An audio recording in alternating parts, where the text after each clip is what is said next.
Welcome to the ONS podcast with your host, Linnea Jacobson. Hello, community. It is the ONS podcast brought to you by our partners at Face to Face Academy.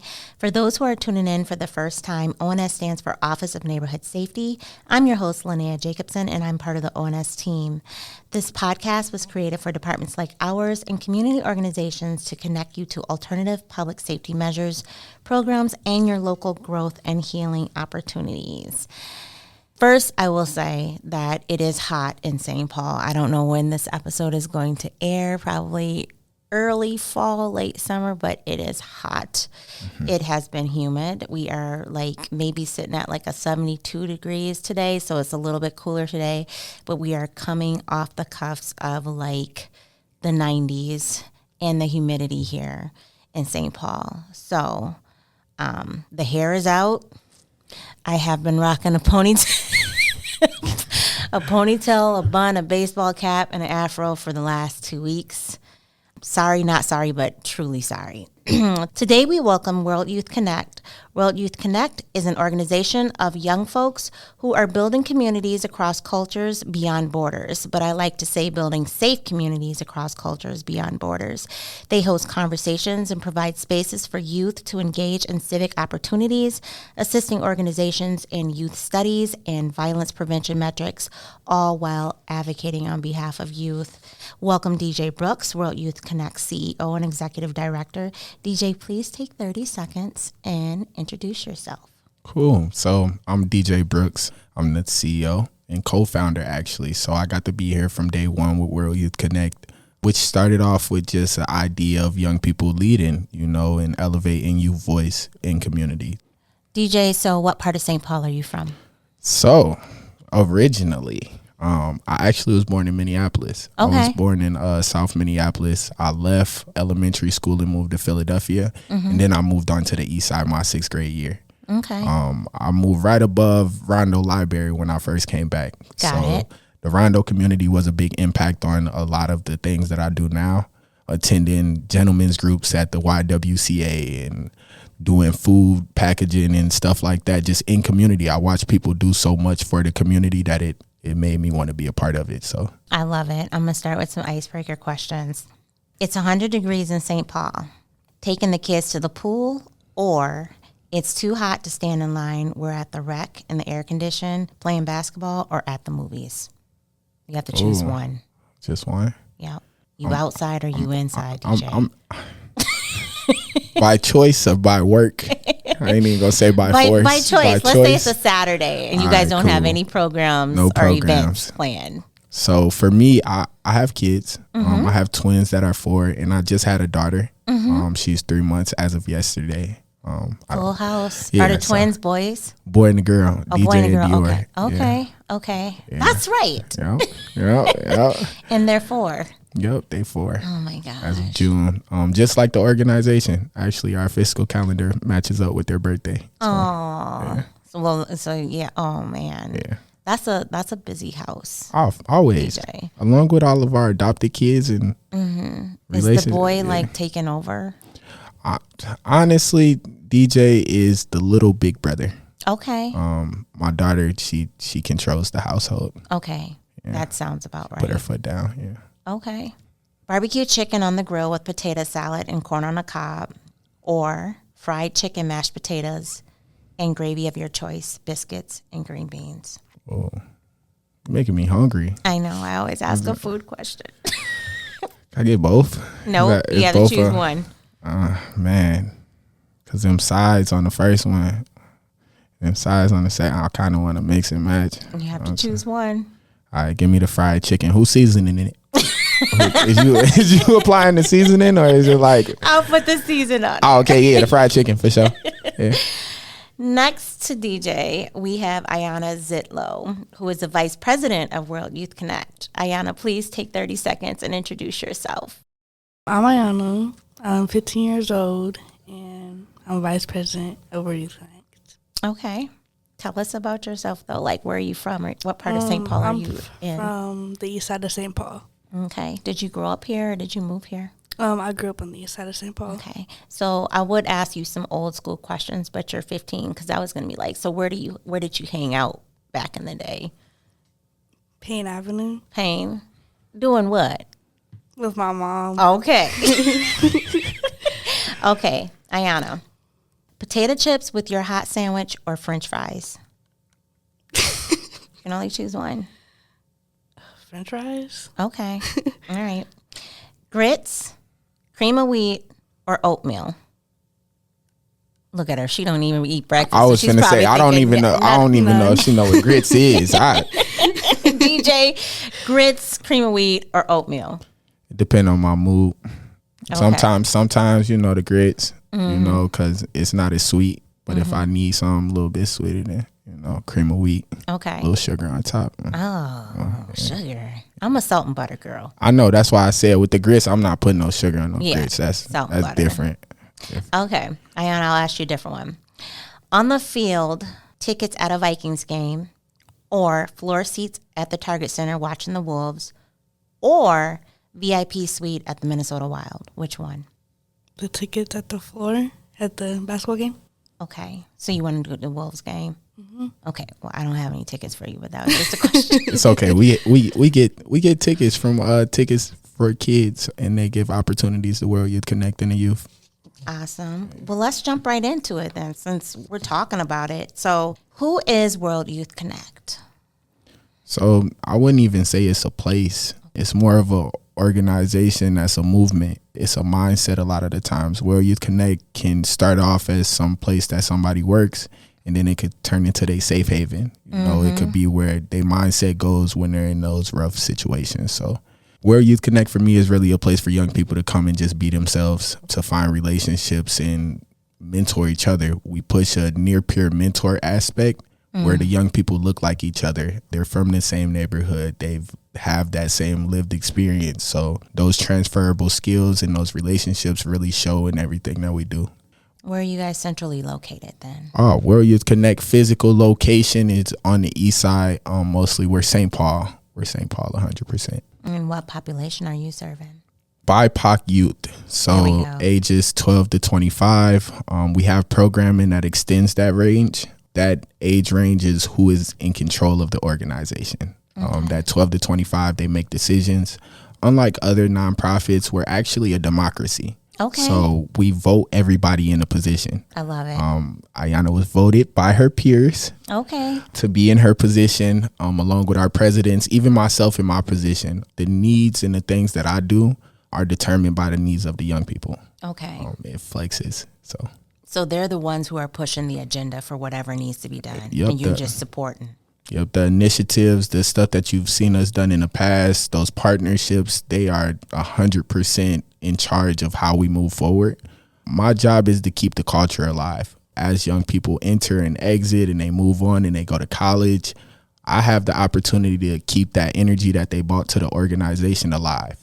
So when Ayana goes to college and gets a degree and graduates high school, all of the beautiful ideas that she brought to the organization, it's my job to keep them alive or just build onto them. So I like that because there's a lot of organizations where when someone moves on, the dream dies.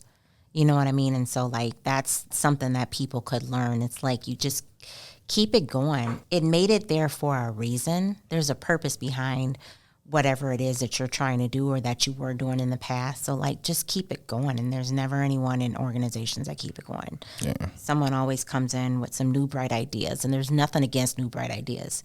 But sometimes the previous things that were put in place is what's working. Yeah. And it's really about the story of the young people, you know, and That part. unfortunately we see some of those stories repeat, good and bad. And to let a young person know that somebody has been through something with them is really impactful. So that's why we keep that spirit alive, whether they're with us or whether they moved on to go work somewhere else. Actually, our former president is on our board now. He's 22. So just being able to do that and create that platform for young people to grow. So that's a good segue into my next question. What problematic need are you serving with World Youth Connect? Like, what is it that you're doing? What is it? When we started, right, it was during COVID. There's a social aspect in St. Paul that gets overlooked as far as culture. So it's very diverse. As far as World Youth Connect, there's 17 different ethnicities. Most of the people in St. Paul are actually mixed or come from a specific heritage.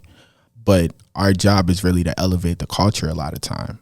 It gets lost in translation, especially when you're young trying to figure out who you are. It's easy to get caught up in something that you see. Yeah. So we try to push culture. We try to have them talk about where they're from. We try to have them talk about their goals based on how their parents feel sometimes, and the difference, because the way that they feel doesn't always get elevated.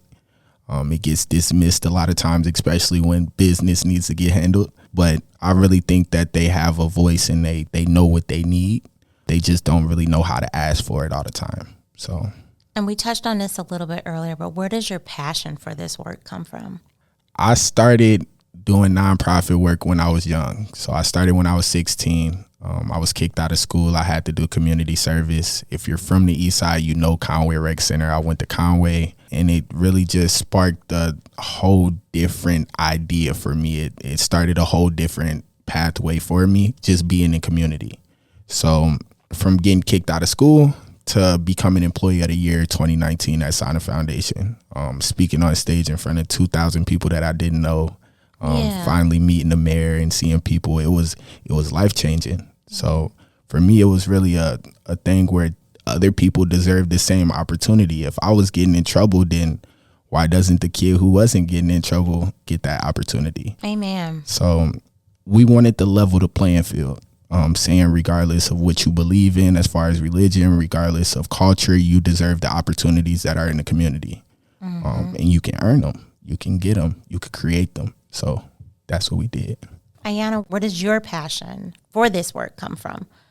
Maybe just like working with different people and like kids. Because when I was younger, I wasn't really around a lot of my cousins, or I didn't have any siblings. So I wasn't really around kids. I was really around a lot of adults.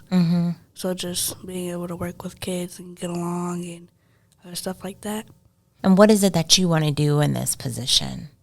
I want to be there for people and be able to talk to people and get where they're coming from and learn their issues and other things. So what are some of the events that you guys have had since you've launched? And tell us about the work for other organizations that you've partnered with. So when we first started off, just imagine a room of 30 young people, some of which don't have any experience being in community. They've never attended a national night out because they heard it was about police. They don't talk to other cultures. They don't try to fit in to different places because they don't think that they can. So one of the first things that we did as an organization was support the Karen community, which is really big here in St. Paul. Speaking about a war that was going on in Myanmar, so we supported a march that was here in 2021. That was one of the first things that we did. And it kind of just, you saw the light come out of a lot of people. They started being more sympathetic. They started wanting to hear about those stories from the Karen community that has been here for so long that when I was in school, they were here, But we never talked. We never had that communication, or they never really showed their struggles, We saw kids lashing out. We saw kids getting in trouble, just like the Black community, Yeah. But we didn't know where it stemmed from. In my head, I had to learn a lot from our other co-founder, Poe.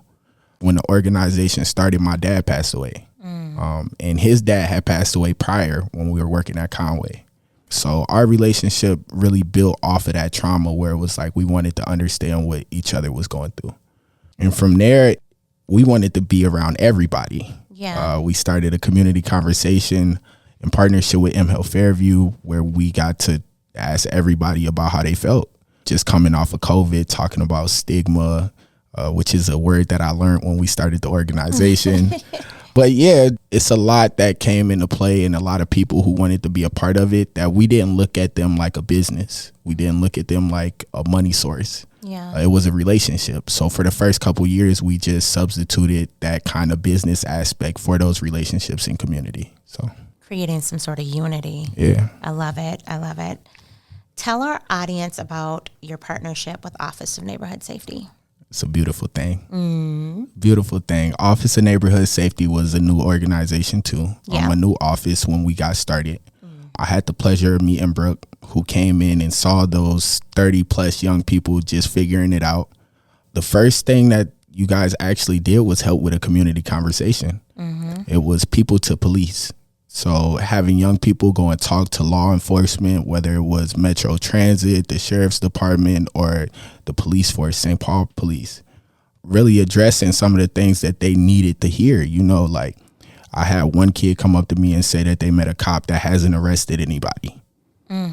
You know, so, and they were confused. It does exist. Yeah, like they don't know that cops aren't there to just Right. arrest people sometimes. And Right. they have different roles, and they run programming and the POW program that used to be around, you Yep. know, stuff like that. And it was really eye-opening for young people. I think you were there. Were you there at our community conversation in Hill Fairview? People to police, not yet. You hadn't gotten there yet? We were still at Creator Space. Yeah, probably. I think you were. I think she was. You were a participant. This was before the whole Yeah. president thing. Yeah. But yeah, that was really the idea when we got started, was to understand what was going on in community. And the Office of Neighborhood Safety opened the door for us to talk to those people, to really understand what their point of view was when it came to young people and what they were trying to do. Having an organic conversation for hours and eating food with each other and laughing and doing activities, it was amazing. Yeah. That's what we wanted to happen. So You guys did really good work. I think for me, when we first started working with you, you guys, DJ is so silly. And like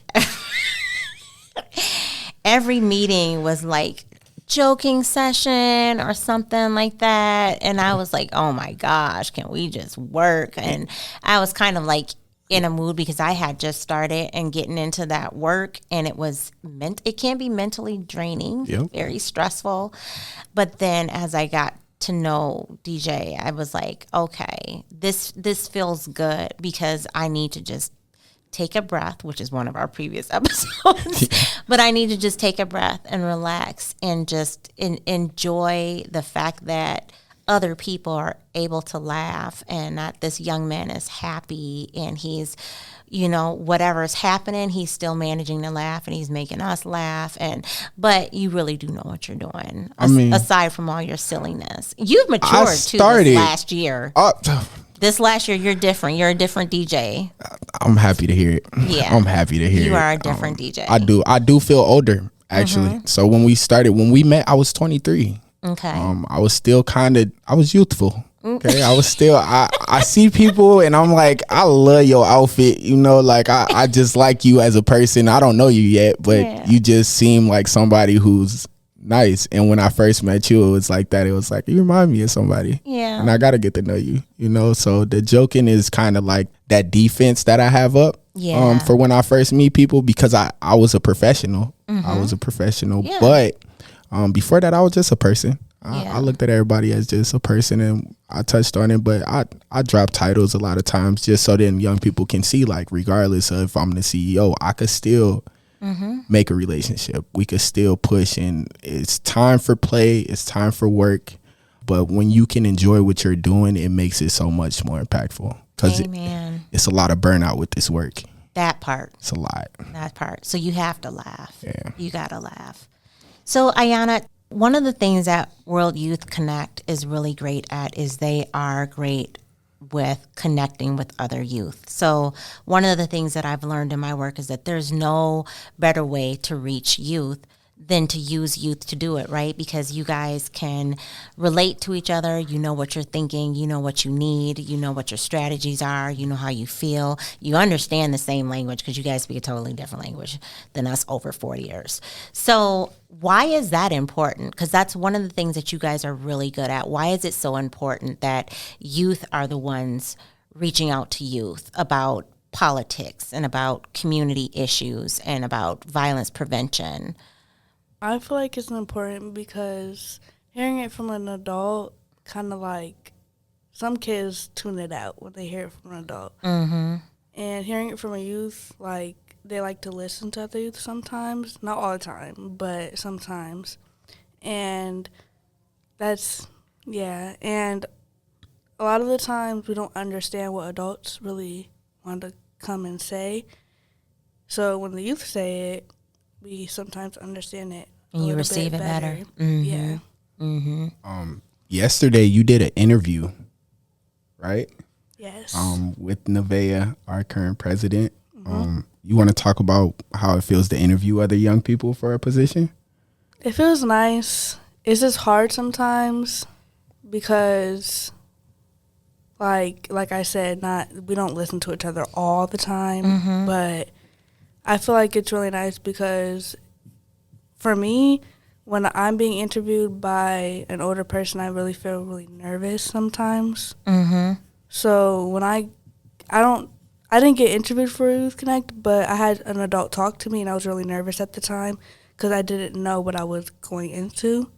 But I feel like when you talk to another youth that's going to be working with you and doing a lot of things that you're going to be doing, it's like it's better in a type of way. It puts each other at ease. Yeah. And I know that's one of the things that we were banking on when we partnered with you guys, is that it will put other youth at ease if they're talking with other youth. Especially if... Never mind. No, go ahead. Go ahead. I was going to say, especially if we look like each other and stuff. Yeah. So... Exactly. Yeah. Exactly. There's no intimidation factor. There's no feeling like you're being told what to think or what to do. You can just be open and honest with each other. Yeah. And that's important when we're conducting surveys and trying to gather information about different projects and policies and different things like that. It's important for us to get the truth from you guys, not just what you think we want to hear. Yeah. And we did something really big. Yeah. We did some really big. Office of Neighborhood Safety, World Youth Connect, and Harvard actually partnered to do a research project. Yes. That was the step 2 from the community conversation. Yes. During that research project, we came across, and actually backtrack, we trained 8 young people on facilitation, interviews, and really just talking to one another. We got to meet you. You guys were very present during that period, but even putting it together, even the very start from day one, there was youth voice involved. Yep. Which was different for me because that was our first time actually working with a city municipality. Yeah. And for me, I was nervous. Don't get me wrong, I was nervous a little bit. Y'all was intimidating. Nah, Brooke made it really easy because, like I said, I felt like I got adopted by ONS almost day one, where everybody was kind of just pushing me in different aspects and leaning on me, and I was able to lean on you guys. So I definitely appreciate everything you are and what you do. Yeah. But that project was really big. It led to a 40-page report that talked about public safety from the eyes of young people who have been here. Everybody was compensated. Did you do an interview? Oh, so Ayana was still a member and actually did an interview with us too. Okay. You want to talk about how that felt? See, she probably didn't even realize that she was part of this big thing. Yeah, she was just interviewing. It felt really nice. A lot of the things I was really confused about because I didn't really know a lot then. So, but you learned a lot. Yeah, I learned a lot. She's 15 now, so that means she was just probably 13, 14, and was a baby 13. Eating pizza and answering questions. Yeah, and Ayana came through an avenue of World Youth Connect that some young people are coming through now. We have a partnership with Ramsey County Corrections, juvenile corrections specifically, working with the probation officers and corrections to get young people started with World Youth Connect. Okay. So Ayana came through a referral on probation. I love it. I absolutely love it. One of the things too, like back to youth, reaching youth and being like the best people to work with each other, is I attended one of the events that you guys had did with Hired, and you guys keep each other in check. Yeah. Like, for real. I mean, like, I was sitting because I didn't want to, like, be an active participant, but I wanted to observe, right? Okay. Because we contracted with Hired to do some violence prevention and alternative public safety work, and I was sitting in the back, And, you know, there were some kids that weren't part of World Youth Connect, but they were participants. They were going to participate in the discussion or whatever. And they were kind of like, you know, talking and not really engaging and just, you know, and someone from World Youth Connect, one of the other young folks came up and tapped him on the shoulder and was just like, hey, this ain't that. You got to get it. I was like, wow. Tighten up. I love, because I was sitting back there and I was like, I'm not anybody's mom in here, but I wanted to like be like, listen, you need to be quiet. Yeah. But I was like, nope, I'm not. But like, you guys keep each other like attentive, accountable, you know, responsible. I love that. I love that. And I think it works well because you're like mentor to mentor. You know what I mean? Or youth to youth. Yeah. It works. It comes off differently than Linnea coming into the room. I mean, we are the community we serve. Mm-hmm. So a lot of times those young people, whether they're part of World Youth Connect or not, they have a relationship somehow. Mm-hmm. They've seen them outside. They've seen them in school. They saw them at the grocery store, you know, or they saw somebody like them. Mm-hmm. So when they're doing those corrections, it's not as scary. They're not anticipating the worst thing to happen all the time, you know, especially if people are willingly participating in something. Mm-hmm. And we give them that power to correct each other. You know, I'm not going to step in if I see Ayana talking to another young person. Mm-hmm. I'm not going to automatically think that she's telling them something wrong. And with being an adult, with the older generation, it's easy to see two young people talking and think that they're talking about something negative. Mm-hmm. Especially when it's the young men wearing shiesties, vaping, you know, but I've seen some of the most powerful correction and the most powerful conversations not come from me talking to a young person, but a young person talking to a young person. And that's what we wanted to push. So every aspect of every program, we push that near peer mentorship aspect. Beautiful. How does the work you do impact violence prevention? And I want both of you guys to answer it. Ayana, you wanna start? I only ask because I know you've been impacted by violence and I've seen your growth, and I really want you to kind of touch on that. Instead of beating people up, what do you do now? So I'm just gonna start from what happened when I was younger. Start. So when I was 5 years old in 2015, my mom had passed away from gun violence. And that was a really hard time for me. And also by getting taken away from my dad, having to move in with my grandma, it was really a hard time. And growing up, it was really hard understanding my culture and understanding stuff a little bit more better. So growing up, I wasn't really around black folks. Okay. So it was just like me wanting to understand my other side of my family more and stuff. So one of your parents is black and one of your parents is of another nationality? Yes, okay. White and black. Okay. And so you weren't around your black folks, your black side. Okay. Okay. So when I was growing up, it was really hard trying to figure myself out and stuff. Yeah. So then I was diagnosed with PTSD and a couple other things. So yeah, and then I kind of learned throughout the years that I need to control myself and the things, like I can't really control other things that other people do or like stuff like that. So I had to control my emotions and stuff, and I learned to do that. That's and growth, when I went to World Youth Connect, I learned a lot of that from Ophir and DJ and Mimi and a couple other people. So. Aw, it's giving me goosebumps. Yeah, and DJ, tell me, how does the work you guys do impact violence prevention? So we created a platform where young people can fail forward. They can come in with a horrible attitude. It's really our job to challenge that mindset, to figure out why they see things a certain way, what led up to them making a decision that the community wasn't for them. And by doing that, it really opened up a lot of doors. It opened up our eyes too. You said I matured.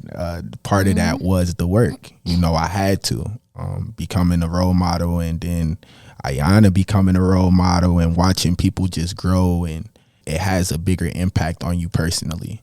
That impact lingers into your everyday life.